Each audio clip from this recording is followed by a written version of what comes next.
রাধে রাধে বন্ধুরা, আবারও মিঠি ভাইন্সের একটি নতুন ব্লগ নিয়ে উপস্থিত হয়ে গিয়েছি। আশা করছি আপনারা সবাই খুব ভালো আছেন। ব্লগটা শুরু করলাম একদম সেজে গুজে ঠাকুর ঘর থেকে। আর সাজগোজের কারণটা কি সেটা পরে শেয়ার করছি। আর সবার প্রথমে আপনাদেরকে একবার দেখিয়ে দিই আমার ঠাকুর ঘরে কি কি আছে। এখানে রয়েছে কিছুটা লাল শুকনো লঙ্কা, তার সাথে কর্পূর, এলাচ আর তার সাথে লবঙ্গ। দুটো প্রদীপ এখানে রাখা রয়েছে, একটার মধ্যে সামান্য ধুনো আর এই সম্পূর্ণ জিনিসগুলো, আর আরেকটাতে রয়েছে সলতে, আর তার মধ্যে নিয়ে নেব হচ্ছে পরে কিছুটা সর্ষের তেল। সন্ধ্যাবেলা এই দুটো প্রদীপই কিন্তু আমি তুলসী তলায় দেখাই। তো চলুন এরপর এগুলোকে সুন্দর করে গুছিয়ে নিলাম। আমি জানি না এটা কতটা সত্যি, কিন্তু আমি শুনেছি যে এটাতে নাকি বাড়ির নেগেটিভিটি অনেকটা দূর হয়। সেই জন্যই আমি কিন্তু এটাকে ব্যবহার করি, আর ব্যবহার করি গুগল ধূপও। আর এগুলো এরকম সুন্দর করে ঠাকুরের আলমারির মধ্যে সাজিয়ে গুছিয়ে রেখে দিই, যাতে প্রত্যেকদিন ইউজ করার সময় কোনো সমস্যা না হয়। আর এই আলমারিটা তো দেখতেই পাচ্ছেন, এখানে প্রসাদ রয়েছে। তো এই হলো আমার পুরো ঠাকুরের আলমারিটা। তো আপনারা যদি মনে হয় যে বাড়িতে নেগেটিভিটি রয়েছে, তাহলে আপনারাও কিন্তু ইউজ করে দেখতে পারেন। আমি কিন্তু অনেকটাই মানসিক শান্তি পেয়েছি।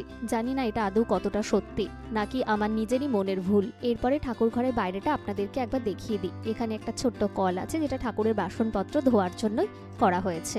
আর এরপরে এই ঠিক বারান্দার ওপরটাতে রয়েছে এইরকম একটা ছোট্ট ডাস্টবিন, যেটার মধ্যে ঠাকুরের ফুল বা এই প্রদীপ এই সমস্ত কিছু ফেলা হয়। প্রায় 2 সপ্তাহ পরে যখন ভরে যায় প্যাকেটটা, তখন ফেলে দেওয়া হয়। তো এরপরে চলে গেলাম ছাদের দিকে, কারণ ছাদে একটু জামা কাপড় মেলতে যেতে হবে।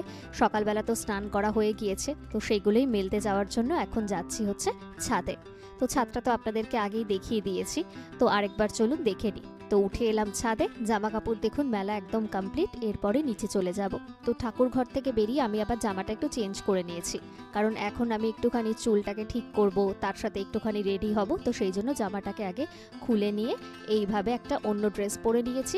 এটাও কিন্তু আমার একটা নতুন ড্রেস, সেটাই একটু আপনাদের সাথে শেয়ার করে নিলাম। এটারও কিন্তু একটা পকেট রয়েছে। পকেট থাকলে অনেক সময় যেটা সুবিধা হয়, এর মধ্যে মোবাইল যে কোনো সময় ক্যারি করা যায়। তো চলুন এরপরে চটপট করে খেয়ে নেব হচ্ছে পরোটা, আর তার সাথে হচ্ছে চাটনি। এটা হচ্ছে আলুর পরোটা। খাওয়া শেষ করে আবার রেডি হয়ে চলে গিয়েছিলাম মলে। সেখানে গিয়েছিলাম কম্পিউটার দেখতে, যেটা আমার খুবই প্রয়োজনীয়। ব্লগের শুরুতে এর জন্যই বলেছিলাম যে আমার সাজগোজের কারণটা কি। আমি মোবাইল থেকে এডিট করছি, কিন্তু তার ফলে মোবাইল প্রচণ্ড পরিমাণে হ্যাং হয়ে যাচ্ছে আর গরম হয়ে যাচ্ছে। তো এখানে আসার পরে ওনারা 2 ধরনের বাজেট দেন, এবং সেগুলো সম্পূর্ণটা জেনে তারপরে আমি সোজাসুজি বাড়ি চলে আসি। ওনারা যে বাজেটটা দিয়েছেন সেটা অনেকটাই বেশি, তো সেটা একটু জমিয়ে নিয়ে তারপরে অবশ্যই কম্পিউটারটা কিনবো। বাড়িতে চলে আসার পর খেয়েছিলাম সেই বেঁচে যাওয়া কিছুটা পরোটা, তার সাথে আচার, আর হচ্ছে এই পনির বাটার মশলা। এই আচারটা আমার পাশের বাড়ি থেকে এক বৌদি পাঠিয়েছিল। তার মধ্যে রয়েছে আমের আচার আর লঙ্কার আচার। খাওয়া দাওয়া কমপ্লিট করে দেখলাম সন্ধে হয়ে গিয়েছে, তখন যাচ্ছিল সামনে থেকে ফুচকা। এটা প্রথমবার খেলাম মিষ্টি ফুচকা, আর ছিল হচ্ছে ঘুগনি। বাড়ির সামনে দাঁড়িয়ে এগুলো উপভোগ করলাম। ফুচকা আর ঘুগনি কার না পছন্দের বলুন তো। তো এইবারের ফুচকাটা একটু অন্যরকম ছিল, তবে মিষ্টি চাটনি দিয়ে আমার খুব একটা বিশেষ ভালো লাগেনি। তারপরে চলে এলাম রান্না বান্না করতে রাত্রিবেলা। আজকে রান্না করব আলু মটরের সবজি।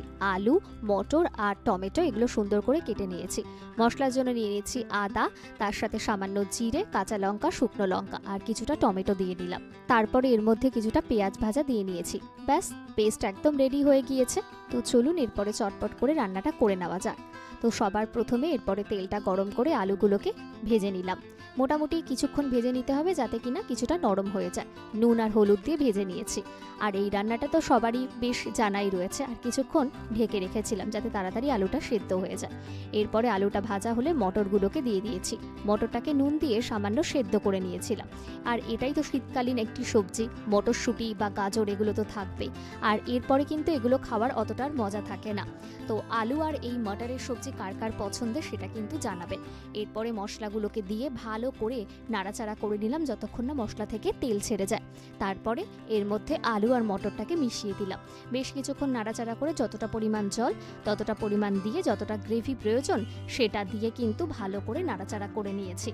আলু মটরের এই সবজিটা কিন্তু আমার লুচি দিয়ে খেতেও দারুণ লাগে। কার কার পছন্দের অবশ্যই কিন্তু কমেন্ট করে জানাবেন। ব্যাস, রেডি হয়ে গিয়েছে আলু মটরের সবজি। আমি তো ভাত দিয়ে খেয়েছিলাম, লুচি পরোটা দিয়েও কিন্তু দারুণ লাগবে। আপনারা কিন্তু অবশ্যই বাড়িতে একবার ট্রাই করে দেখবেন। আর এরপরে চলে গিয়েছিলাম একটি ড্রিঙ্কস বানাতে। এটার মধ্যে ছিল বিট, শসা, তার সাথে টমেটো আর হচ্ছে কিছুটা গাজর। এই ড্রিঙ্কসটা আমার খেতে খুবই ভালো লাগে। এটা অ্যাকচুয়ালি আমি সকালবেলা খাই, কিন্তু আজকে যেহেতু সকালে খাওয়া হয়নি তাই ভাবলাম রাত্রিবেলা একবার খেয়ে নিই। এটাকে মিক্সিতে পেস্ট করে তারপর এইভাবে ছেঁকে নিলেই ব্যাস রেডি হয়ে যাবে এই ড্রিঙ্কসটা। তো আপনারাও কিন্তু একবার বাড়িতে ট্রাই করে দেখতে পারেন, শরীরের জন্য কিন্তু সত্যিই খুব উপকারী। এরপরে রান্না করা বাসনগুলো সম্পূর্ণটা ধুয়ে তারপর শুকিয়ে একদম সুন্দর করে এগুলোকে সেট করে রাখলাম। এই হলো আমার কিচেন ক্যাবিনেট, যেখানে আমি সুন্দর করে সম্পূর্ণ বাসনগুলোকে গুছিয়ে রাখি। তো চলুন আজকে সেটাই শেয়ার করি আপনাদের সাথে। সবার প্রথমে এটা দেখাচ্ছি, এর মধ্যে চাল, ডাল, তার সঙ্গে পেঁয়াজ, আদা, রসুন আর কিছু বিস্কুট, এগুলো যেগুলো হচ্ছে আমি মাসকা বাড়িতে নিয়ে আসি সেগুলো এখানে স্টোর করে রাখি। তো এরপরে চলে যাই অন্য আরেকটা ক্যাবিনেটে। এর মধ্যে আমি রাখি চামচ, হাতা, খুন্তি, ছোট বাটি, গ্লাস, ছোট টিফিন বক্স, ছোট ছোট জিনিসগুলো। আর অন্য ক্যাবিনেটটার মধ্যে রাখি হচ্ছে বড় বাটিগুলো। আর এই হচ্ছে আমার কাঁসার গ্লাস, যেটা অন্নপ্রাশনে পেয়েছিলাম। আর একদম নিচের ক্যাবিনেটে থাকে এই ধরনের বড় ননস্টিকের কড়াইগুলো আর মোমো মেকার। আর অন্য এদিকে রয়েছে হচ্ছে আরো অনেক কিছু, যেমন হচ্ছে কিছু খাবার জিনিস, পাঁপড়, মুগ ডাল ভাজা। আর অন্য একটা তাকে একদম নিচে তাকে রয়েছে হচ্ছে কোলগেট, তার সাথে হচ্ছে ডেটল, সাবান, এগুলো। আর ফ্রিজের নিচে যে আলু রাখার জায়গাটা রয়েছে সেখানে আমি সেগুলো রাখি না, এগুলো রাখি, যেমন স্কচ ব্রাইট, ভিমবার, এই সব কিছু। নিচে যেহেতু একটু কাজ করতে গিয়ে জল পড়ে গিয়েছিল তাই চটপট করে সেটা মুছে চলে গেলাম ফ্রেশ হতে। তো ফ্রেশ হয়ে একদম ঝটপট করে চলে এলাম। তো সবার আগে দেখিয়ে দিই আপনাদের এই ড্রেসটা আমি আলমারিতে বেশ কিছুদিন ধরে দেখছিলাম যে কিন্তু পরা হচ্ছিল না। যাই হোক, শীতকালের জন্য এটা কিন্তু বেশ কমফোর্টেবল। আর গরমকালে আমার পরতে একটুখানি মনে হয় আমার স্পেসিফিক্যালি প্রবলেম হবে, একটু বেশি গরম লাগতে পারে, আমি জানি না অন্যদের কি লাগবে। যাই হোক, ড্রেসটা আমার গায়ে মোটামুটি ফিটিংসই হয়েছে বলা যেতে পারে। তো এবারে চলুন রূপচর্চাটা করে নিই।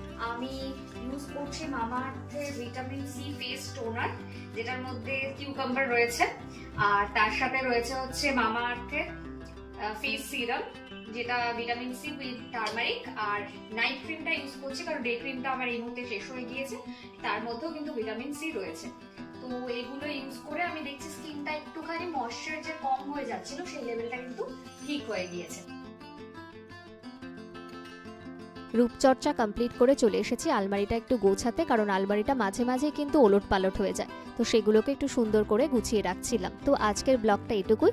আপনারা সকলেই খুব ভালো থাকবেন। পরবর্তী ব্লগগুলো দেখার জন্য চ্যানেলের পাশে থাকবেন। চ্যানেলটিকে অবশ্যই শেয়ার ও সাবস্ক্রাইব করে দেবেন। পাশের বেল আইকন প্রেস করতে ভুলবেন না, তাহলে সমস্ত নোটিফিকেশন আপনার কাছে পৌঁছে যাবে। অবশ্যই পাশে থাকবেন বন্ধুরা।